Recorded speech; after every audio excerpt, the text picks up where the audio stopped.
lanjut ya Pak? Ya, oke. Baik, jadi paradigma yang tidak efektif itu adalah apa yang ada itu terbatas dan semakin banyak yang Anda dapat, semakin sedikit yang tersedia untuk saya. Dapat kita ubah menjadi efektif, yaitu apa yang ada melimpah bagi setiap orang dan berlimpah untuk dibagi. Ini jadi for you to win, another person doesn't have to lose. Jadi ketika dua pihak ini sama-sama dapat menang, kenapa harus memilih jalan win-lose gitu. Yang kelima, berusahalah untuk mengerti orang lain dahulu, baru kemudian dimengerti. Jadi, pakailah cara mendengarkan dengan empati agar dapat benar-benar mempengaruhi orang lain, yang akan mendorong mereka untuk balas mendengarkan dan berpikiran terbuka untuk dapat dipengaruhi. Jadi ini menciptakan suasana kepedulian, menghormati, dan pemecahan masalah secara positif. Prinsip komunikasi empatik. Untuk berkomunikasi secara efektif, kita harus saling memahami terlebih dahulu. Paradigma yang tidak efektif, saya mendengarkan dengan maksud untuk menjawab. Diubah menjadi efektif, yaitu saya mendengarkan dengan maksud untuk memahami. Nah, sebagai contoh, misalnya teman-teman ini mempunyai sebuah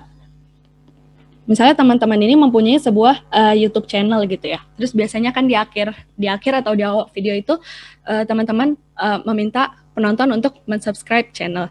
Nah, daripada teman-teman itu ngomong misalnya, ayo guys subscribe channel gue, soalnya ini udah capek nih cari materinya, cari bahan yang editnya itu sampai berjam-jam. Nah, daripada teman-teman ngomong kayak gitu, lebih baik bisa dengan ayo guys subscribe channel gue, karena kalau misalnya kalian subscribe, kalian setiap minggunya bisa dapat konten tentang ini loh yang bermanfaat, bisa lebih tahu tentang ini itu gitu. Karena apabila kita melihat dari sudut penonton, misalnya kita jadi penonton, kita juga nggak, siapa yang peduli berapa lama kita ngedit video itu, karena yang mereka lihat itu cuma apa yang ditampilin di channel kalian gitu. Nah, jadi lebih apa yang bisa mereka dapatkan, bukan apa yang bisa kita dapatkan. Lalu yang keenam ada sinergi, dengan menggabungkan kekuatan dari beberapa orang melalui kerjasama tim yang positif. Untuk mencapai tujuan, nggak ada seorang pun yang bisa melakukannya sendiri. Mendapatkan performa terbaik dari sekelompok orang dengan kontribusi yang berarti, dan modal kepemimpinan yang inspirasional dan mendukung. Prinsip kerjasama kreatifnya, keseluruhan lebih besar daripada jumlah bagian-bagiannya. Paradigma yang tidak efektif, cara saya atau cara Anda atau kompromi. Dapat diubah menjadi paradigma yang efektif, yaitu bersama-sama kita bisa menciptakan cara yang lebih baik, jalan yang lebih tinggi. Nah, di sini ada gambar. Jadi, misalnya dalam sebuah diskusi ada gagasan Anda dan gagasan saya. Jadi, daripada memilih salah satu di antara gagasan Anda dan gagasan saya, mengapa kita tidak memeriksa keduanya? Jadi, pertama kita periksa kesediaan diri. Lalu kita merefleksikan sudut pandang. Dilihat apa yang bagus dan apa yang kurang dari gagasan Anda dan gagasan saya, lalu dapat membuat gagasan-gagasan baru yang merupakan kombinasi dari apa yang bagus dari gagasan Anda dan gagasan saya, dan mengeliminasi kekurangan keduanya. Lalu muncullah alternatif ketiga. Nah, yang ketujuh, asalah gergaji. Nah, teman-teman, ada nggak yang tahu ini dongeng tentang apa? Bisa dijawab?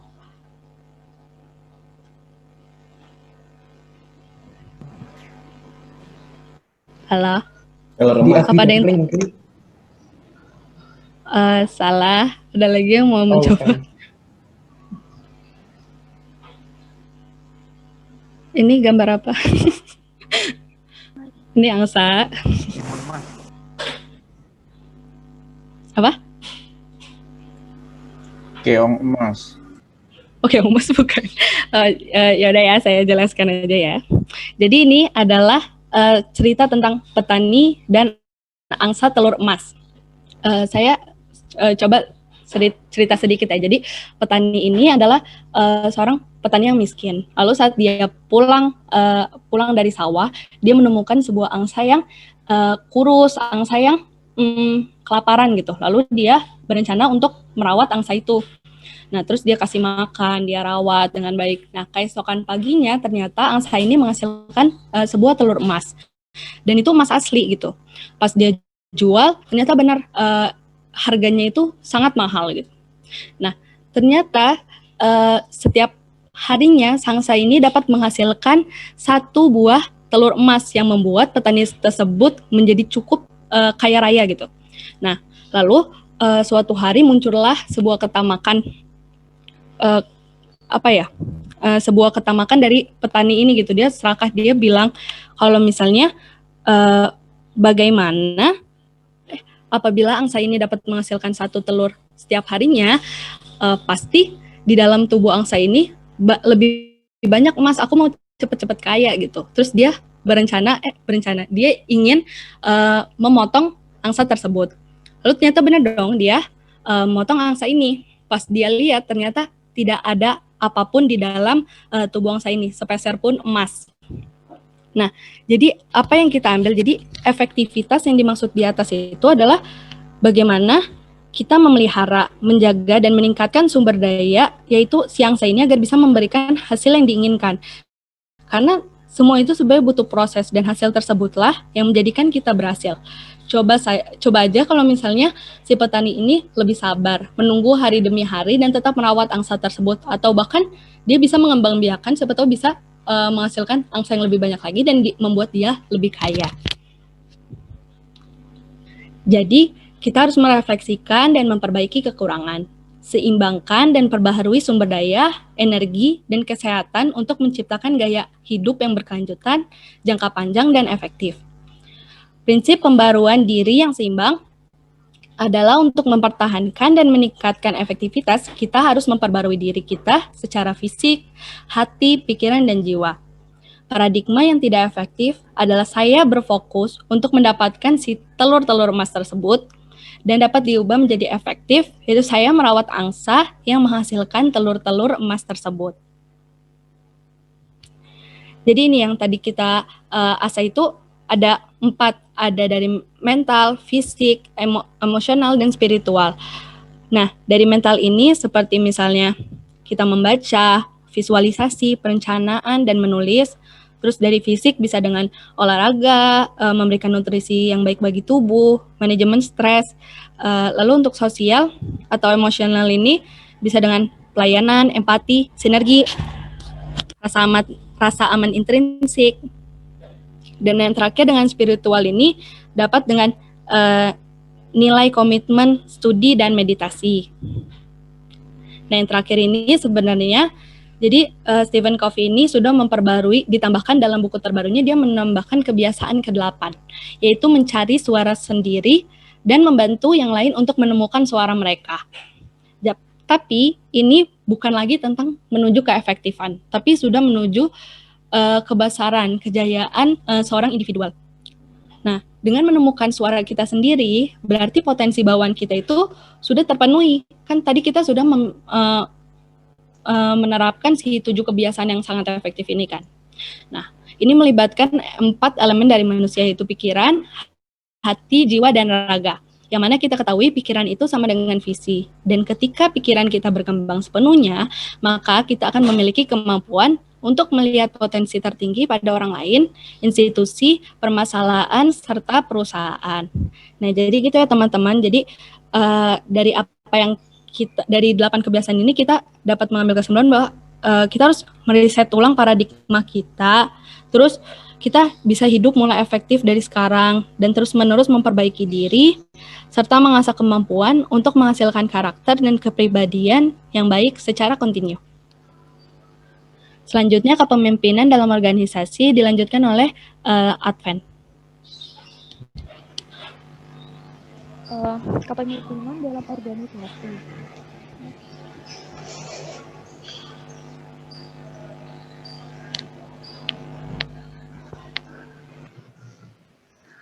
Model kepemimpinan 4 peran. Yang pertama, hati nurani. menjadi panutan, menjadi contoh yang baik. Yang kedua, disiplin, menjadi penyelaras, yaitu menyusun dan mengelola sistem agar tetap pada arah yang telah ditetapkan. Yang ketiga, visi, menjadi perintis. Menjadi perintis yaitu bersama-sama menentukan arah yang dituju. Yang keempat, gairah, menjadi pemberdaya, yaitu memfokuskan bakat pada hasil, bukan pada metode, lalu menyingkir agar tidak menghalangi serta memberi bantuan jika diminta.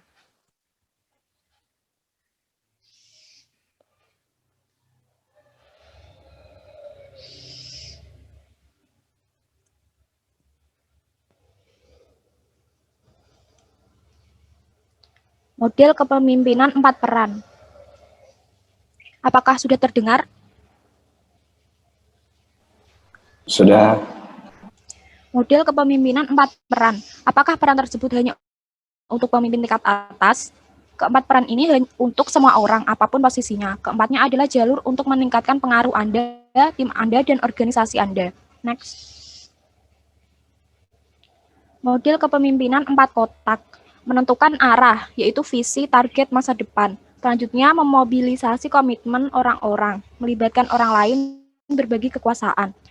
Lalu menunjukkan karakter pribadi, kebiasaan, integritas, kepercayaan, pemikiran. Dan kemudian membangkitkan kemampuan organisasi, seperti membangun tim, mengelola perubahan. Next. Pentingnya urutan peran.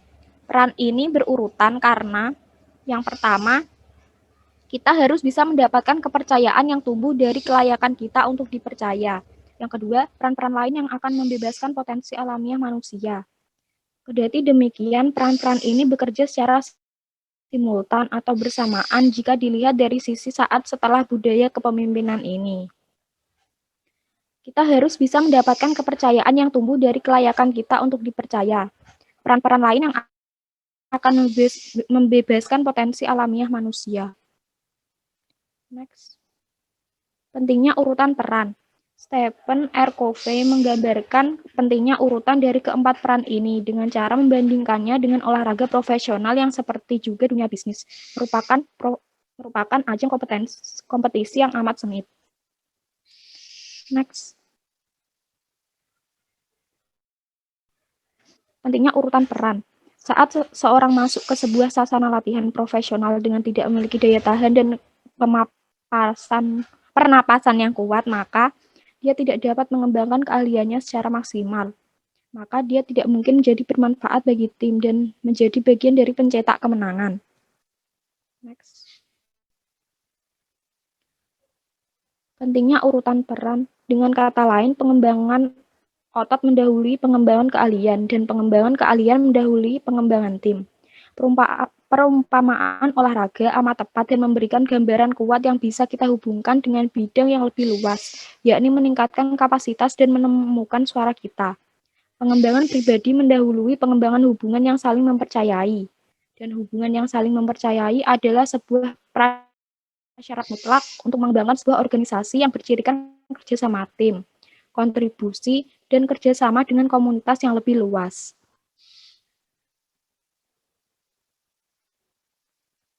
Terima kasih. Mungkin sekian presentasi dari kelompok kami. Untuk kemudian kami lanjutkan dengan sesi tanya jawab yang akan kami buka 2 sesi. Untuk yang pertama dibuka untuk 2 pertanyaan. Mungkin ada yang mau bertanya? Izin bertanya. Iya. Jadi saya mau nanya terkait dengan etiket kepemimpinan. Menurut kelompok kalian, bagaimana sih seorang pemimpin yang punya etiket yang baik? Misalnya dalam suatu organisasi itu, bagaimana sih caranya yang tepat untuk dapat menyatukan adanya 2 kubu pendapat yang berbeda gitu di dalam anggotanya? Terima kasih. Ya, baik. Jadi bagaimana cara untuk menyatukan 2 pendapat gitu ya? 2 kubu pendapat yang berbeda di dalam anggota, ya. Ya, baik. Ada lagi? Izin bertanya. Itu lupa ya? Ya. Saya Dina Kusuma dari kelompok 6. Menurut kalian gimana sih pemimpin yang baik harus bersikap kalau misalnya tujuan atau target itu nggak tercapai?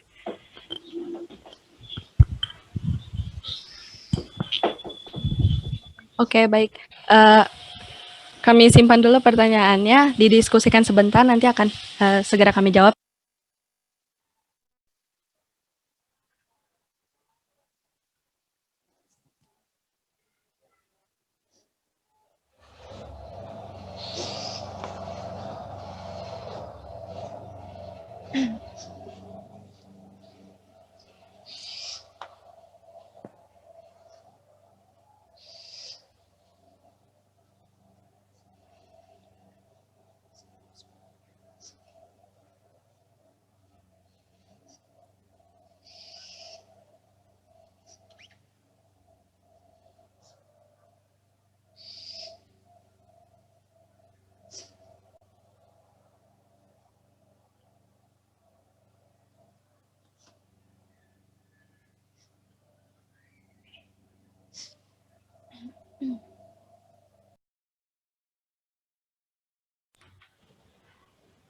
Oke, baik.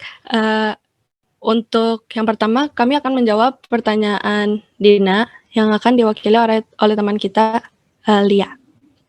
Kepada Lia, dipersilakan. Oke, terima kasih Andin. Saya akan mencoba menjawab pertanyaan dari Dina Kusuma Kasih, absen 9. Tadi pertanyaan itu, jikalau target suatu organisasi atau perusahaan tidak tercapai, apa yang sebaiknya dilakukan oleh pemimpin. Nah, jadi kalau menurut pendapat dari kelompok kami, yang pastinya itu harus mengevaluasi dirinya dulu gitu. Jadi apa sih faktor penyebab kegagalan tercapainya suatu target gitu. Nah, bisa jadi kegagalan ini dari pemimpinnya itu sendiri. Bisa jadi pemimpinnya ini memang kurang cakap dalam menyampaikan visi misi, kurang cakap dalam memimpin, atau mungkin kurang bisa memotivasi bawahannya. Kemungkinan kedua bisa jadi tidak tercapainya target ini karena pemimpinnya tuh udah baik gitu, tapi ada suatu kegagalan sistem atau mungkin bisa terjadi suatu hubungan yang tidak harmonis antar anggotanya. Nah, yang ketiga itu bisa jadi kegagalan suatu target ini karena adanya faktor eksternal gitu. Jadi pemimpinnya udah baik, hubungan internalnya udah baik, tapi dari eksternalnya itu misalnya kayak kebijakan pemerintah yang tidak mendukung, bisa jadi hal itu. Nah, setelah kita tahu faktor penyebab kegagalan tercapainya target ini, barulah akan didiskusikan gitu mengenai solusi dari permasalahan ini. Nah, selanjutnya pemimpin juga bisa menjalin hubungan kerjasama yang harmonis antara rekan dalam suatu organisasi atau team learning. Setelah itu, pemimpin juga harus bisa paham gitu pekerjaan antar anggotanya. Jadi ketika suatu target itu tidak tercapai, jangan sampai pemimpin hanya menyalahkan bawahannya gitu. Karena ini kan tanggung jawab bersama. Dan setelah itu mungkin yang terakhir itu adalah belajar dari kegagalan ini gitu. Jadi jadikanlah kegagalan ini sebagai motivasi untuk melangkah lebih maju dan mencapai target yang sudah ditentukan gitu. Apakah sudah bisa menjawab Dina? Sudah, terima kasih Lia. Oke, baik. Jikalau ada yang ingin menambahkan, dipersilahkan. Terima kasih.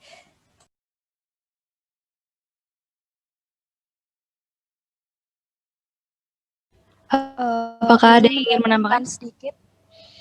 Izin menambahkan Oh, iya. sedikit. Silakan. Menurut saya, ketika target tidak tercapai, maka seorang pemimpin harus segera move on atau membuat target baru, tujuan baru, sehingga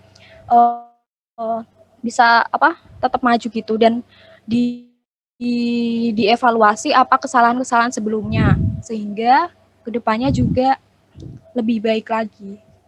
Seperti itu. Baik, ada yang mau menambahkan lagi?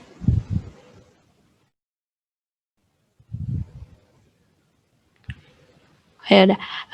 Kelihatannya tidak ada, jadi langsung saya jawab pertanyaan dari Maria ya. Pertanyaannya itu bagaimana cara yang tepat bagi seorang pemimpin untuk dapat menyatukan adanya dua kubu pendapat yang berbeda di dalam anggota. Nah, ini sebenarnya sudah dijelaskan di kebiasaan ke-6, yaitu sinergi. Nah, yang tadi itu paradigma yang tidak efektif itu cara saya atau cara Anda atau kompromi. Jadi misalnya di dalam sebuah kelompok itu ada kubu A dan kubu B. Kubu A punya pendapat sendiri dan kubu B punya pendapat sendiri. Nah, daripada kita saklek itu istilahnya ya. Jadi memilih mau pakai pendapat A apa pendapat B nih. Nah, bagaimana kalau misalnya mereka itu nggak bersama-sama menciptakan cara yang lebih baik dan jalan yang lebih tinggi. Nah, jadi ini ya. Jadi misalnya ini gagasan A, ini gagasan B. Lalu kedua pihak seorang pemimpin ini dapat membawai keduanya ini untuk saling memeriksa kesediaan diri. Jadi memeriksa kesediaan diri, dilihat. Jadi A itu mengevaluasi diri dia, mengevaluasi pendapat kubu mereka, apa yang bagus dan apa yang kurang. Dan B juga begitu, apa yang bagus dari pendapat mereka dan apa yang kurang dari mereka. Lalu seorang pemimpin itu dapat merefleksikan sudut pandang dari keduanya dan melihat mana yang lebih tepat untuk tujuan dari kelompok itu gitu. Nah, lalu dari kedua hal yang positif tersebut dapat dibuat gagasan-gagasan baru dan mengeliminasi kejelekan atau keburukan dari keduanya. Lalu akan muncul alternatif ketiga gitu. Bagaimana, Mar? Apa sudah cukup menjawab? Ya. Jelas. Makasih, Din. Ya, sama-sama. Apa ada yang mau menambahkan?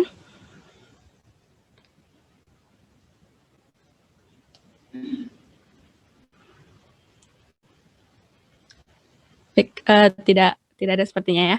Jadi langsung saja saya buka sesi kedua untuk tanya jawab. Kepada teman-teman yang ingin bertanya, dipersilakan. Izin bertanya. Iya, silakan. Saya Rifki Korinando dari kelompok 6 ingin bertanya, apakah dengan adanya kepemimpinan etis di suatu organisasi itu dapat meningkatkan prestasi kerja dari setiap pegawainya? Dan kalau bisa, bagaimana hubungannya? Terima kasih.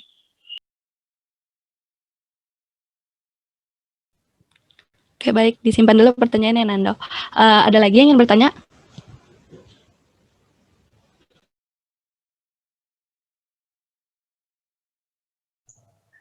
Saya izin mau nanya.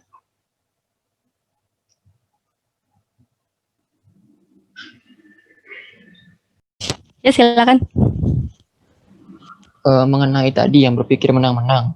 Itu kan tadi ada quote, for you to win, the other doesn't have to lose. Itu kan kalau cuma buat dua pihak ya. Terus bagaimana kalau misal dari sisi pembuat kebijakan yang harus mementingkan kepentingan banyak orang. Itu kan gimana cara mereka membuat keputusan yang bisa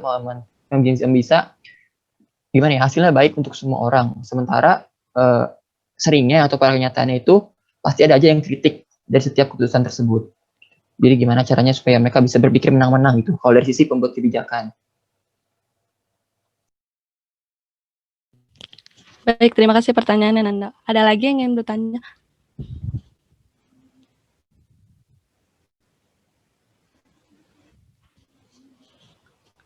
Apa ada lagi yang ingin bertanya?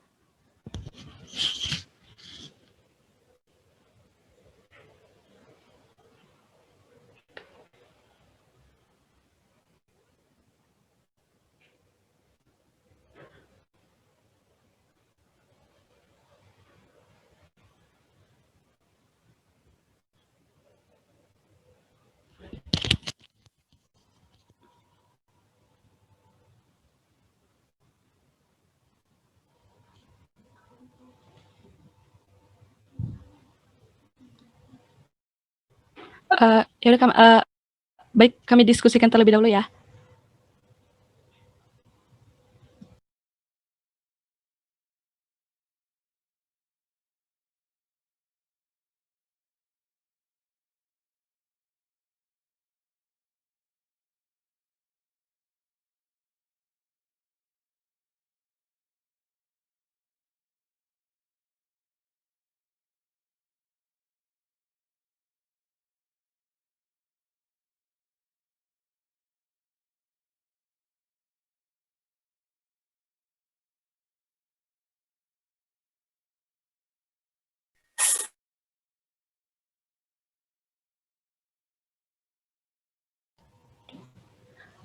Baik, untuk pertanyaan pertama yang kami akan jawab akan diwakili oleh Erika yang akan menjawab pertanyaan dari Sitok, yaitu bagaimana menemukan win-win solution apabila di antara banyak pihak, misalnya membuat kebijakan begitu ya.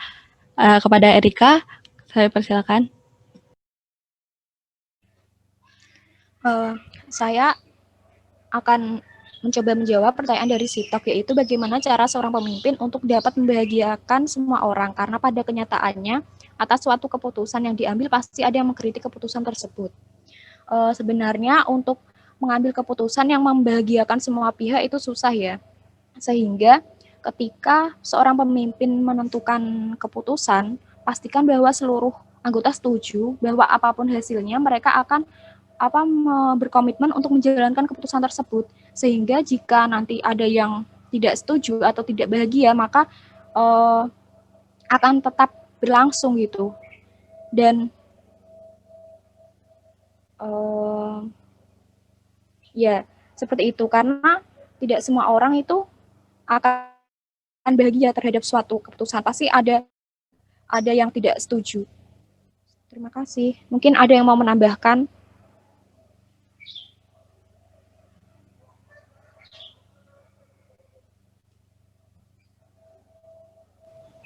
Apa ada yang mau menambahkan? Atau mungkin Sitok sudah cukup dengan jawabannya? Sudah cukup. Makasih ya. Oke, sama-sama. Lalu untuk yang pertanyaan selanjutnya itu, yang dari Nando, akan coba dijawab oleh Adven. Pada Adven dipersilakan.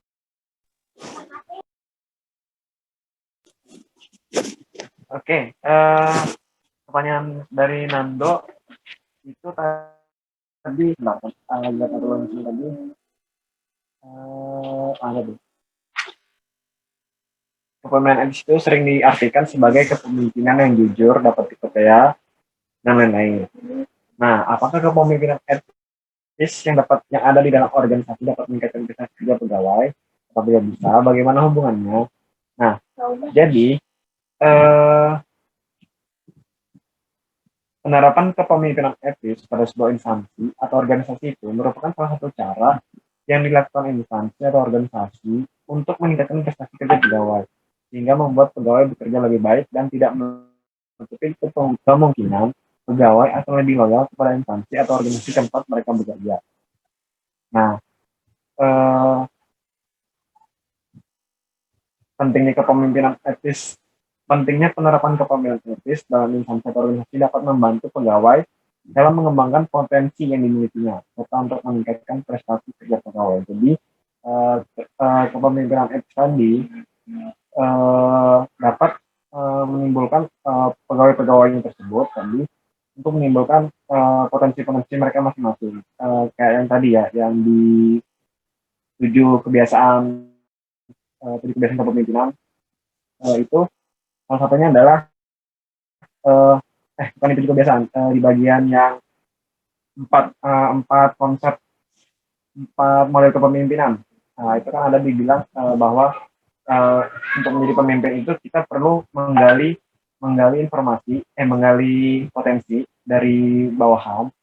Nah, terus kita juga jangan selalu mencampuri urusan bawahan gitu. Jadi misalnya kayak gini, kita sebagai pemimpin terus kita memberi tugas kepada bawahan kita. Kalau misalnya kita sudah memberikan tugas, kita akan muncul ketika kita dibantu saja, dan kita tidak terlalu banyak mencampuri. Kalau misalnya nih ada pegawai terus kita suruh kerjaan ini, tapi kamu gini-gini ya, banyak ngomel kita, itu kan kita nanti paham pegawai kita jadi kesal sama atasannya kan. Ini banyak ngomong nih atasannya, nah gitu kan. Jadi kita cuma perlu mencari potensi mereka, kemudian kita hadir saat dibutuhkan dan tidak terlalu mengatur-ngatur gitulah. Seperti itu model kepemimpinan yang cocok untuk ini.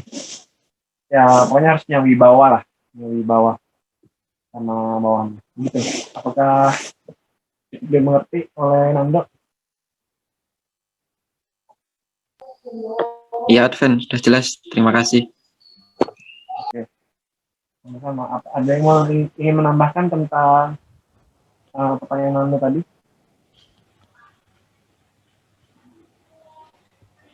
Apa ada yang mau menambahkan?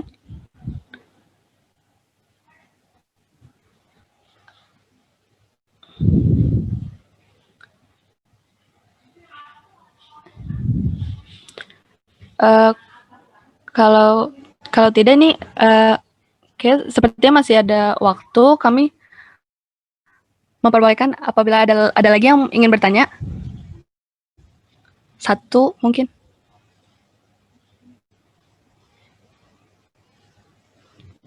Pada yang mau bertanya? Assalamualaikum warahmatullahi wabarakatuh. Ya, saya mau izin bertanya.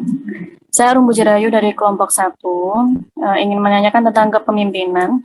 Jadi ini sedikit cerita, ada misalkan ya dalam suatu organisasi atau suatu kepanitiaan kita ada seorang pemimpin dan seorang anak buah gitu ya. Maksudnya bukan anak buah juga sih, kayak mereka tuh anggota gitu. Nah, anggotanya ini tapi hampir menghandle semua tanggung jawab yang harusnya tuh diambil pemimpin gitu. Sampai pemimpinnya tuh nggak bisa berbuat apa-apa. Padahal kan di sini kan penting ya buat kita itu kayak mengetahui peran gitu, kayak perannya pemimpin itu seperti apa gitu kan, perannya tiap orang itu seperti apa. Tapi di sini tuh pemimpin tuh hampir seperti tidak berbuat apa-apa karena semuanya itu sudah diambil sama satu anggota ini gitu. Jadi kayak pengambil keputusan itu sampai dia yang mutusi gitu. Karena di pemimpinnya ini tuh kayak dia itu mau negor juga takutnya dia marah gitu kan. Terus kalau mau nggak negor nanti di pandangan anggota lain tuh kayak kok pemimpinnya nggak ngapa-ngapain sih, kok sekarang yang bikin kebijakan kok malah yang satu orang ini gitu. Kalau menurut kalian gimana? Terima kasih.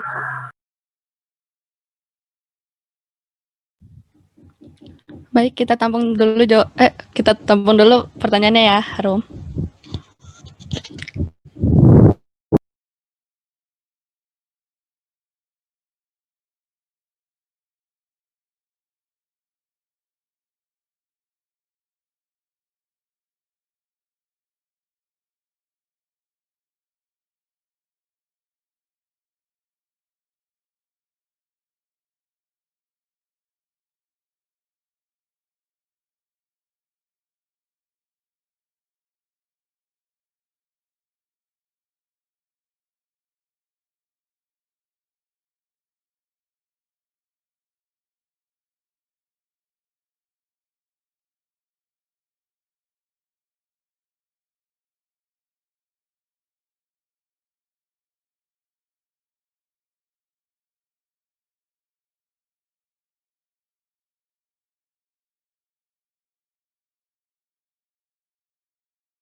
Baik, untuk pertanyaan Arum, sepertinya sudah bisa dijawab oleh perwakilan dari kelompok kami, Erika.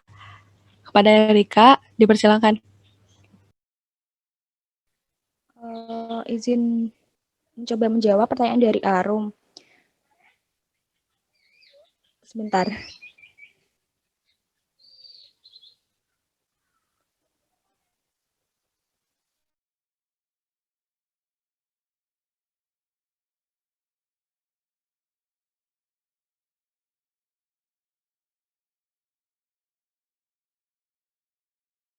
Bisa berarti. Oh, baik, saya akan coba menjawab. Yang pertama, pemimpin harus bersikap tegas dan membagi tugas-tugas masing-masing anggotanya sehingga jelas mereka mengerjakan apa, si ini mengerjakan apa, sehingga tidak ada satu anggota yang mendominasi. Mungkin anggota kelompok yang lain mau menambahkan. Mungkin saya izin menambahkan. Tadi pertanyaannya Arum itu kan kalau misalnya katakanlah ada dalam suatu kepanitiaan gitu ya, terus ada anggotanya yang sangat berperan aktif gitu. Dan ini sebenarnya bagus ya kalau misalnya dia memang sangat berperan aktif, berpartisipasi gitu dalam suatu kegiatan gitu. Dan sebenarnya itu pemimpin itu harus bisa mengimbangi si anggota yang aktif ini gitu. Benar tadi kata Erika juga harus ada pemisahan tugas yang jelas. Terus juga pemimpin harus bisa mengimbangi si anggota yang satu ini. Dan yang pastinya kalau menurut pendapat kelompok kami, seorang pemimpin juga harus memiliki wibawanya. Jadi jangan sampai anggota ini juga terlalu mendominasi gitu. Mungkin ada lagi pendapat yang lain?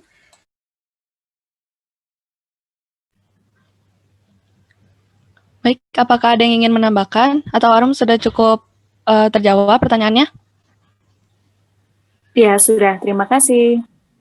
Sama-sama, terima kasih juga Arum. Mungkin ada lagi yang ingin bertanya atau ini sebenarnya waktunya udah tinggal 2 menit sih. Gimana? Atau cukup saya akhiri sampai sini? Izin bagaimana, Pak?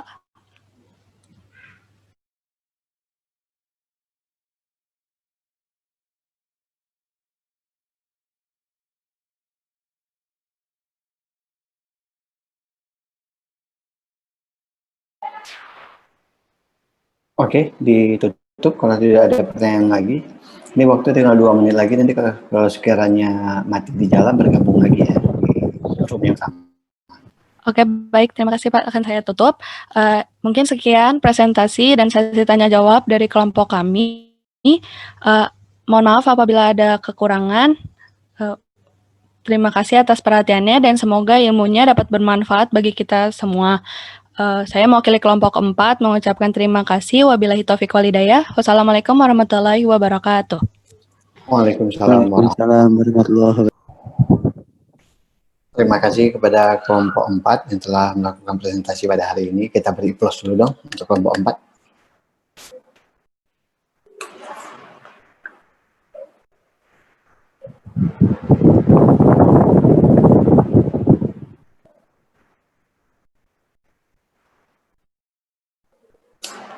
Oke, terima kasih kelompok 4 juga telah menjawab pertanyaan-pertanyaan dari teman-teman. Saya terus terang agak kaget nih, ternyata selesai cepat banget. Dan pada saat sesi pertama tadi, pada saat sesi pertama diskusi, itu ini saya trouble, internet saya trouble, saya tidak terlalu ngikutin sebenarnya yang di sesi pertama. Baru mulai terjelas terdengar lagi pada saat sesi kedua, tapi nggak apa-apa deh. Kita membahas sedikit tentang kepemimpinan. Tambahan dari saya, sedikit tambahan dari saya. Tadi kan ada pertanyaan yang disampaikan oleh siapa sih, tidak sempat mencatat tadi. Intinya adalah mengapa sih kepemimpinan itu sebentar.